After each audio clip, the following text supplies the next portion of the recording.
Hi everyone and welcome to the channel. It's me, Cal B, and the cat behind me is not Rocco Cat. It's an infiltrator named Smokey, who's been hanging around for a little bit now. Anyway, I'm here to talk about why I love YouTube as a kind of counterpoint to all these other channels complaining and whining about how YouTube's not promoting them and stuff like that. I do a hobby channel just basically for guitars and a little bit of stop motion fun, basically sense of humor stuff, a few original songs. I try and play guitar, I demonstrate some pedals, that kind of stuff. Nothing serious. I never ask anyone to like or subscribe, nor do I ask for any help or money or anything like that, or any assistance. In fact, it's a rare thing that I even say like or subscribe, because it's like, for me, it's a hobby channel. I have a great time doing it. And that is one of the first reasons why I love YouTube. I have a means of expressing myself that I would never have had before. Before my wife passed away, I used to write quite a bit, but never successful, little short stories, that kind of stuff. But after she passed, I felt a huge longing to try and play guitar again, because it was an early love of mine when I was a just about 13-year-old boy type thing. So I decided to go back to it. And what I found on YouTube is a sea of options as to what to watch. Now, I'm a left-handed guy, and in the state I was in back in December of 2020 when I began, I wasn't in the mood for hearing people who were too busy showing how well they played and how many solos and riffs they could do in 5 seconds while you watched while they bullshitted their way through a lesson. It wasn't the lesson, it's just the guy showing off. There are way too many guys like that on YouTube, pretending to be teachers. So the first thing I found that was good for me was GCH Academy. This guy is a right-handed teacher. He mirrors his YouTube videos so that a lefty like me can actually make sense of what's going on with the fretting hand. All kinds of great demos and stuff with him. So I learned a lot from him, because 1, he doesn't faff around, as he says, and 2, he doesn't have any he doesn't like inject his personality completely into it. He basically shows you what it is he's trying to demonstrate, whether it be a chord or a scale, and that's it. Very straightforward, which was exactly what I needed. Because I've mentioned this a few times, I'm the world's worst student. When it comes to one-on-one, it's very difficult for me to look at a right-handed guy who's hiding half of what he's doing behind big hands on a fretboard that's too tiny, and you can't see what strings are being struck. And the instructor, if you can use the word loosely, is like feeling like they're giving you one of the secrets of the universe instead of just a basic goddamned chord.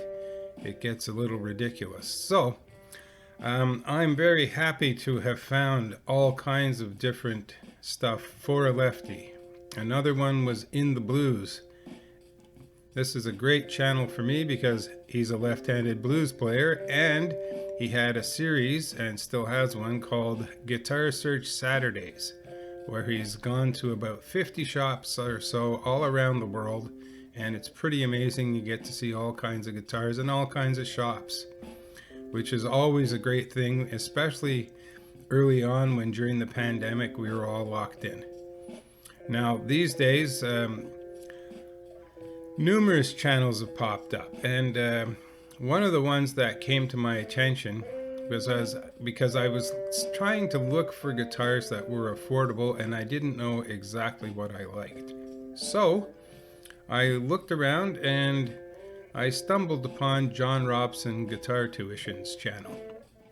And lo and behold, one after another of great low-priced Harley Benton from Thomann guitars that were not only affordable, but absolutely worth trying. Now, he always mentioned that it was hit or miss, that you get the occasional good one and the occasional great one and the occasional not so good one and not so great one. But he gave every one of them a shot. He set them up to his specifications and showed you what the guitar could do.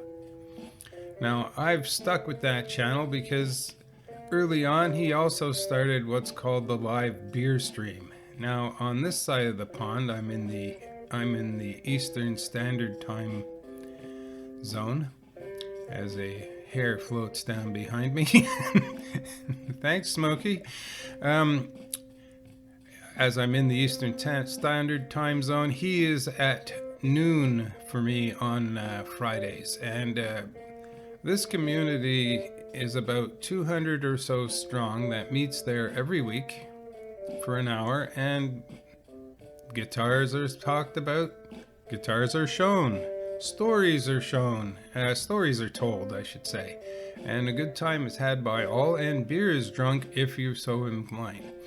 Now, for me, it's like, this is a sort of community thing that I lack. I don't have many things. I don't go out. I basically stay in. I do go shopping and that kind of thing. I'm not a big person for going to shows or movies anymore.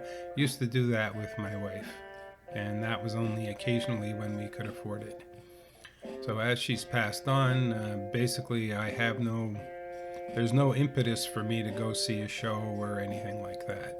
I don't feel comfortable out in public by myself watching a show, and I don't like to intrude on other people that way. So this way on YouTube, I get to communicate through the video, and if people decide to engage or not, it's up to them. Even this is a little long right now. It's already 7.5 minutes, but you know something? I've seen new YouTubers coming up with what they have. I'm going to talk about a certain subject, and they're going to go on for an hour. Now I'll tell you, this video is not going to be an hour. This video is going to conk out around the 12 to 15 minute mark, basically because I am unscripted, and I still want to talk about all these other channels I get to see. So here we go. Early on channels. In the Blues. First, GCH Academy, JR John Robson Guitar Tuition. In the Blues. Landon Bailey, who did a guest spot on his Guitar Search Saturdays and is a fellow Canuckian like me. He's up in Ottawa. I'm here in Montreal area. He did a Guitar Search Saturday, and he was so funny doing it that I decided, okay, I'll give him a chance. And I found what I can only describe as Bill Murray doing his Caddyshack role, basically demonstrating guitars and gears. And funny, the guy is funny, he's original, and he's had a lot of success only in the last year or so, and I wish him terribly well. I hope he just keeps rocking.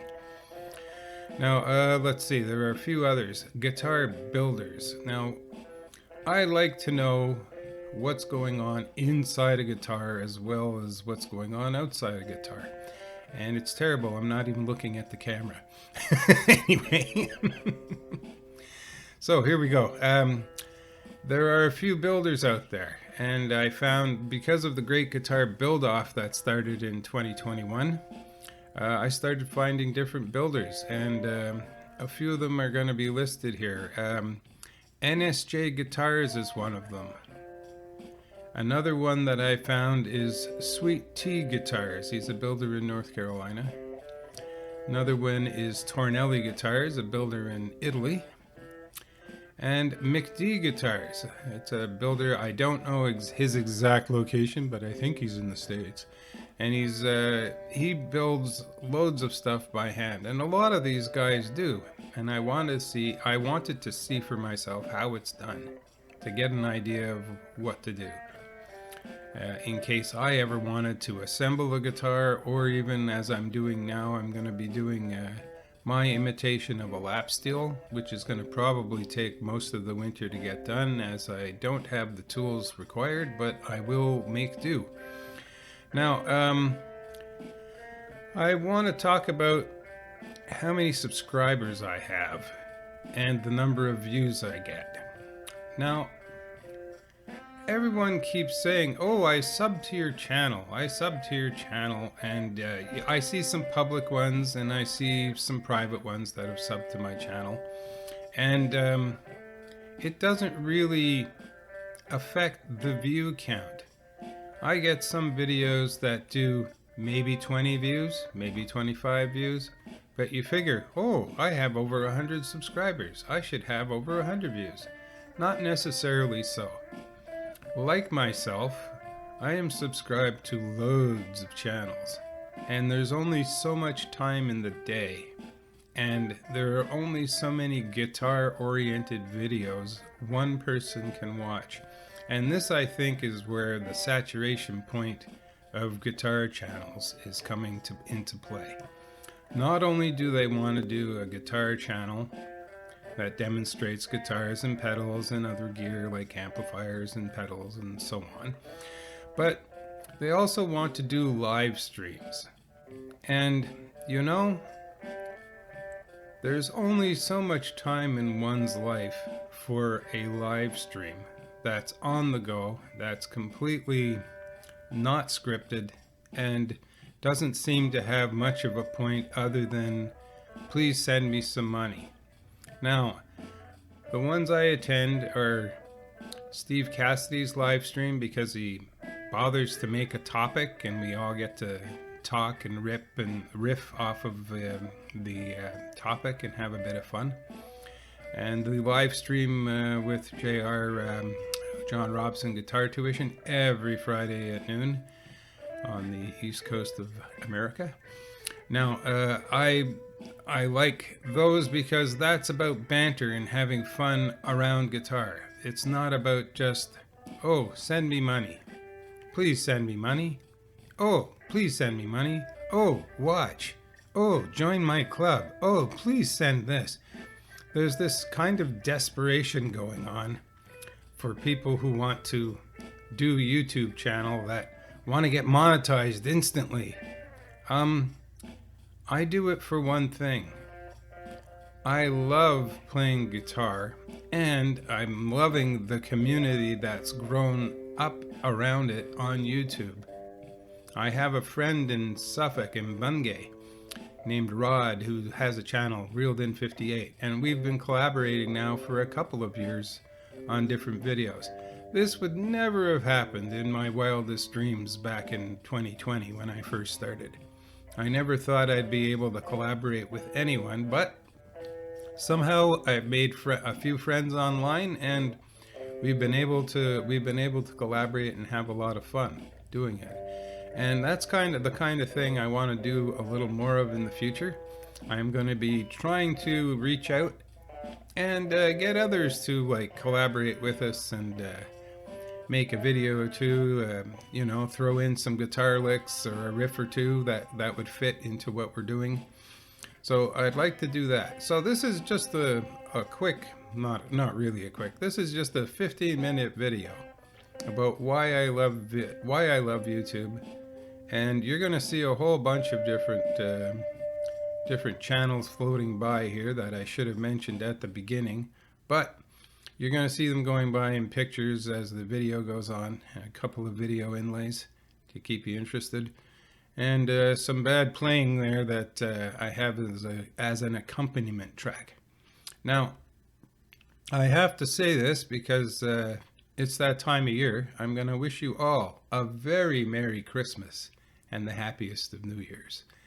And let's see you all in 2025, and let's get some more fun going on YouTube and stop bitching about a platform that allows you to upload videos for free, and a few of you can make money at it.